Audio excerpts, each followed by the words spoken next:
இந்திய கடற்படையோட nuclear attack சப்மரீன்ல hypersonic மிசைல்ஸை பொறுத்த போறாங்க கைஸ். இதால நம்ம இந்தியாவோட கடற்படை திறன் அதிகமாகும். இதை பத்தி தான் கைஸ் இந்த வீடியோல பார்க்க போறோம். வாங்க வீடியோக்குள்ள போலாம். Welcome to A to G defence Tamil. இந்திய கடற்படையோட முக்கியமான வளர்ச்சி தான் கைஸ் இது. இதை பத்தி guys navy commander admiral Tripathi sir தான் கைஸ் இதை பத்தி பேசியிருக்காரு. இப்ப கைஸ் இந்தியா ரீசெண்டா 1500 கிலோமீட்டர் இருக்கிற லாங் ரேஞ்ச் ஆன்டிஷிப் மிசைலை வெற்றிகரமா சோதனை பண்ணிட்டு இருந்தாங்க. இதால கைஸ் கடற்படையோட தேவை பூர்த்தி செய்யப்பட்டிருக்கு. இப்ப நம்ம டெஸ்ட் பண்ண ஹைப்பர்சோனிக் மிசைல்ஸை கைஸ் இந்தியாவோட சப்மரீன்ஸ்ல பொருத்திட்டாங்கன்னா, பசிபிக் பகுதியில பொருத்திட்டாங்கன்னா கைஸ் இந்தியா கடற்படையோட தாக்குதல் திறனும் தற்காப்பு திறனும் கண்டிப்பா அதிகமாகும் கைஸ். இப்ப கைஸ் ஹைப்பர்சோனிக் மிசைல்ஸோட முதற்கட்டம் என்னன்னா கைஸ், நம்ம கடற்படையோட மேற்பரப்பு கப்பல்கள்ல தான் ஃபர்ஸ்ட் பொருத்த ஆரம்பிப்பாங்க.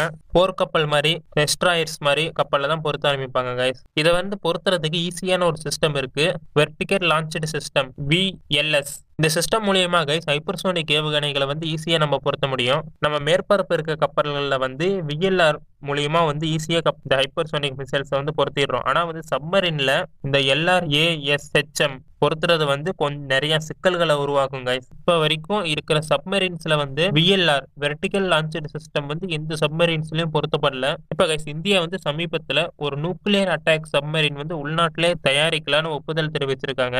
கிட்டத்தட்ட 2036க்குள்ள அது ரெடி ஆயிரும். இந்த சப்மரீன்ல தான் கைஸ் நம்ம வெர்டிகல் லான்ச்டு சிஸ்டம் பொருத்துவாங்க.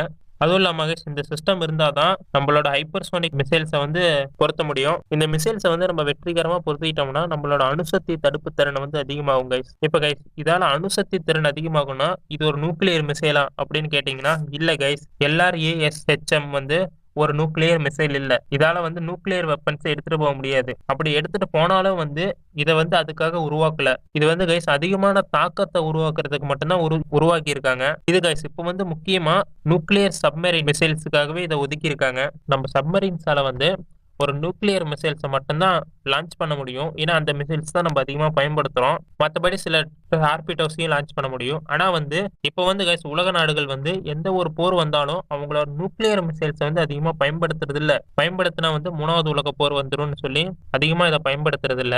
உங்களோட பலத்தை காமிக்கிறதுக்கு normal missiles, hypersonic missiles, cruise missiles இந்த மாதிரி தான் கைஸ் பயன்படுத்திக்கிட்டு இருக்காங்க. அப்படி பார்க்கும்போது கைஸ் நம்ம மட்டும் நியூக்ளியர் மிசைல்ஸை பயன்படுத்த முடியாது. இந்தியா ஃபர்ஸ்ட் நியூக்ளியர் மிசைல்ஸையும் பயன்படுத்தாது. இப்ப கைஸ் இந்த ஹைப்பர்சோனிக் மிசைல்ஸை நம்ம பொறுத்துறதுனால நம்ம சப்மரீன்ஸ் ஒரு நியூக்ளியர் அட்டாக் மட்டும் யூஸ் பண்ணாம நார்மல் அட்டாக்காகவும் நம்ம யூஸ் பண்ண முடியும். ஒரு லேண்ட் அட்டாக்காகவும் ஒரு ஆன்டிஷிப் அட்டாக்காகவும் லாங் ரேஞ்ச் சப்சோனிக் குரூஸ் மிசைல்ஸை பயன்படுத்தலாம் கைஸ். இந்த வெர்டிகல் லான்ச் சிஸ்டம் மூலமா நம்ம பயன்படுத்தலாம். இப்ப கைஸ் இந்திய கடற்படை நினைச்ச மாதிரியே 1500 கிலோமீட்டர் தூரம் போகிற லாங் ரேஞ்ச் ஹைப்பர்சோனிக் ஆன்டிஷிப் மிசைல்ஸை பொருத்திட்டாங்கன்னா இந்திய கடற்படையோட முக்கியமான அட்டாக்குக்காகவும் அதுவும் இல்லாம ஒரு போர் தயார் நிலைக்காகவும் இந்திய கடற்படை எப்பயும் ரெடியா இருக்கும் கைஸ். ஏன்னா கைஸ் ஒரு நியூக்ளியர் மிசைல் சப்மரீன் எப்பயுமே யாருக்குமே தெரியாம தான் கைஸ் இருக்கும் கடல கீழே. அது எங்க இருக்குன்னு யாராலையும் அவ்வளோ ஈஸியா கண்டுபிடிக்க முடியாது. இப்படி பார்க்கும்போது கைஸ் நம்ம இந்த நார்மல் மிசைல்ஸை பொருத்தும் போது இந்த ஹைப்பர்சோனிக் மிசைல் எங்க இருந்து லான்ச் ஆகுது அப்படின்னு சொல்லி யாரும் கண்டுபிடிக்க முடியாது.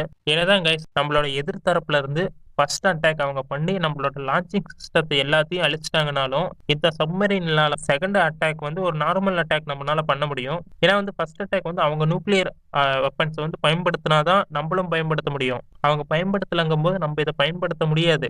2036ல புது நியூக்ளியர் அட்டாக் சப்மரீனை நம்ம பயன்படுத்தும் போது இந்திய கடற்படை கிட்ட அதிநவீன ஹைப்பர்சோனிக் மிசைல்ஸ் வச்சிருப்பாங்க. போர் கப்பல்கள்லயும் நீர்மூழ்கி கப்பல்கள்லயும் இதை பயன்படுத்திக்கிட்டு இருப்பாங்க.